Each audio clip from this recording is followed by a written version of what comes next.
नमस्कार. मी नेहा परांजपे, अभिनेत्री आहे आणि मराठी मनोरंजन विश्व या चॅनलवर आपण माझ्या गणपती बाप्पाचं दर्शन घेणार आहोत. तर ही मूर्ती आणि त्याचबरोबर त्याचं डेकोरेशन जे आम्ही माझ्या संपूर्ण परिवाराने कुटुंबाने मिळून आम्ही केलं आहे. थोडंसं सिम्पल आहे पण गोड आहे. सेंट्रल विस्टा. येस, आपण गणपती बाप्पा बघितला. साधं सिंपल आणि खूप छान अशी मूर्ती पण आहे. तर ह्या गणपती बाप्पाच्या मूर्तीबद्दल काय स्पेशल आहे ते तुला म्हणजे आमच्याशी बोलावं वाटतं? पहिली गोष्ट म्हणजे गणपती बाप्पा चा चेहरा आणि एकूणच जी मूर्ती असते ती प्रत्येकालाच आवडणारी अशीच आहे. कारण तो छान वाटतो. म्हणजे बालगणेश म्हणा किंवा मोठ्या स्वरूपातली मूर्ती असली तरी पण छान वाटते. पण हा गणपती बाप्पा आम्ही दरवर्षी थोडासा छोटा गणपती बसवतो.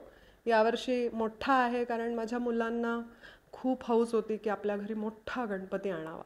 त्यामुळे हा गणपती यावेळी मोठा आहे जरा. त्या मानाने त्याची हाईट जरा कमी झाली आहे डेकोरेशनची, पण खूप मेहनत करून आणि खूप चिकाटीने ते पण केलं आहे. सो असा हा आमचा ओव्हरऑल गणपती बाप्पा आहे. तू आता डेकोरेशन बद्दल म्हणालीस तर खूप छान आणि वेगळं असं डेकोरेशन आहे. तर काय सांगशील या डेकोरेशन बद्दल? यावर्षी आम्ही सेंट्रल विस्टा जे नवीन संसद भवन दिल्लीला तयार झालं आहे त्याची बिल्डिंग किंवा त्याचा इन्फ्रास्ट्रक्चर तयार करायचा प्रयत्न केला आणि जास्त सहभाग त्यामध्ये माझ्या मिस्टरांचा आणि मुलांचा आहे. मी शेवटचं थोडं मेकअप केला आहे, त्याला सौंदर्य देण्याचा प्रयत्न. पण दरवर्षी आम्ही प्रयत्न करतो काहीतरी वेगळं पोर्ट्रे करायचा, वेगळं मॉडेल काहीतरी तयार करायचं, जेणेकरून आपली पण काहीतरी ॲक्टिव्हिटी दिसते आणि तेवढंच जो येतो दर्शनाला त्याला पण छान वाटतं पाहायला म्हणून. येस, गणपतीच्या दर्शनासाठी कोण ना कोण आपल्याकडे येत असतं आणि त्या कमेंट करत असतात. तर एखाद्याची काही कमेंट आठवते का तुला की पटकन शेअर करशील आमच्याशी? हो, सगळ्यांनी खूप तारीफ केली, खूप स्तुती केली, खूप छान झालं आहे. ॲम्बॅसेडर पण तुम्ही बसवली आहे, ती पण एकदम सुटेबल आहे.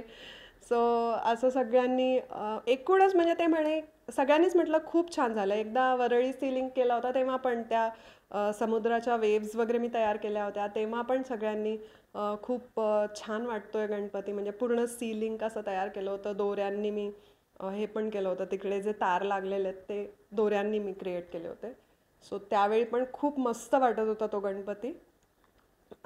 कमेंट आणि मोदकावर आल्या की माझ्या छान झाले असे. सो ओव्हरऑल मस्त वाटतं. कौतुक झालं की कोणाला नाही आवडणार, त्यामुळे सगळ्यांना आवडलं decoration. So we are happy. Yes, मोदकाचं नाव घेतलंस म्हणून आवर्जून विचारावंच वाटेल की मोदकाबद्दल काही तू शिकली आहेस कशी की तुझी अशी स्पेशालिटी अशी मोदकामध्ये काय? नाही, स्पेशालिटी म्हणजे मोदक, अगदी खरं सांगायचं तर उकडीचे मोदक म्हणजे माझ्यासाठी आपण म्हणू शकतो की हे आहे, काय म्हणतात त्याला, जमले तर जमले, नाही तर कधीतरी बिघडतात. पण तळणीचे मोदक मला जमतात, तर त्यामुळे मी ते तर करतेच आदल्या दिवशी. पण आम्हाला सगळ्यांना उकडीचे मोदक पण खूप आवडतात. त्यामुळे यावर्षी मला खरंच वेळ नव्हता, त्यामुळे मग मी उकडीचे मोदक ऑर्डर केले. पण तळणीचे मोदक मी स्वतः केले आणि भरपूर केले होते आणि मला खूप आनंद आहे सांगताना की एवढे पाहुणे आले ना की ते आता संपत आले, तर मला परत सेकंड लॉट करायचा आहे. सो खूप छान वाटतंय त्यामुळे. येस, गणपती बाप्पा म्हटलं की आपल्याकडे म्हणजे त्या निमित्ताने आपण सगळेजण एकत्र येत असतो. तर अशी एकत्रित जेव्हा तुम्ही येता तेव्हा एखाद्याशी आठवण जी तू आज सांगशील?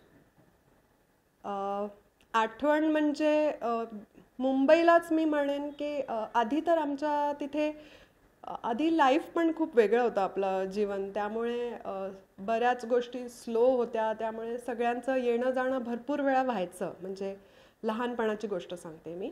पण आता मुंबईला खूप लांब लांब सगळ्यांची घरं आहेत आणि मग जायला यायला पण भरपूर वेळ लागतो, त्यामुळे येणं जाणं होत नाही फारसं.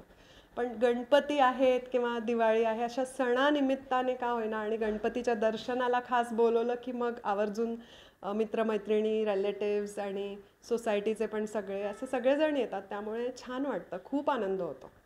येस, मला अजून एक विचारावं वाटेल की आपण गणपती बाप्पाकडे दरवेळी काही ना काही मागतच असतो, तर अशी आता कोणती इच्छा आहे की बाबा तू आलायस आणि तुला त्याच्याशी बोलायचं?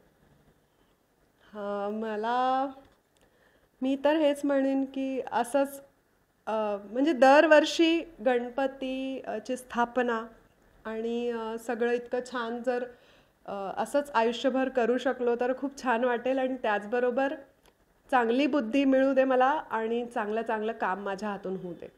हीच माझी इच्छा आहे. बरोबर. आता ही इच्छा देखील तुला म्हणजे गणपती बाप्पा तुझी पूर्ण करतीलच. एखादी सेटवरची अशी गणपतीतली आठवण म्हणजे ती तू पटकन आम्हाला सांगशील? हां, म्हणजे सेटवरची आठवण मी ही सांगू शकते की मागच्या वर्षी पण आम्ही गणपती बसवला होता आणि यावर्षी पण गणपती आम्ही बसवला आहे सेटवर. तर पण तो सेटवरचा गणपती असतो त्यामुळे मागच्या वर्षी खूपच मजा आली की ठेवला काय मग उचलला काय सो ते सगळं खोटं असतं पण तरी आमच्या भावना खऱ्या असतात कारण ती मूर्ती समोर आली की असं होतं की अरे आपल्याला मनानेच नमस्कार करायचा आहे, ते आपोआप होतं. आणि मग ते डेकोरेशन वगैरे तात्पुरतं म्हणजे त्या दिवसाचं का होईना पण आम्ही खूप मनापासून करतो. आणि मग डायलॉग वगैरे गणपतीच्या निमित्ताने असले की मग म्हणजे सण असतो सेटवर सुद्धा आणि सीनमध्ये पण. तर त्यामुळे आम्हाला चांगले चांगले कपडेही घालायला मिळतात आणि त्याचबरोबर सगळे पूर्ण जो एक कुटुंब असतं ते एकत्र आलेलं असतं त्यामुळे खूप छान वाटतं, मज्जा येते.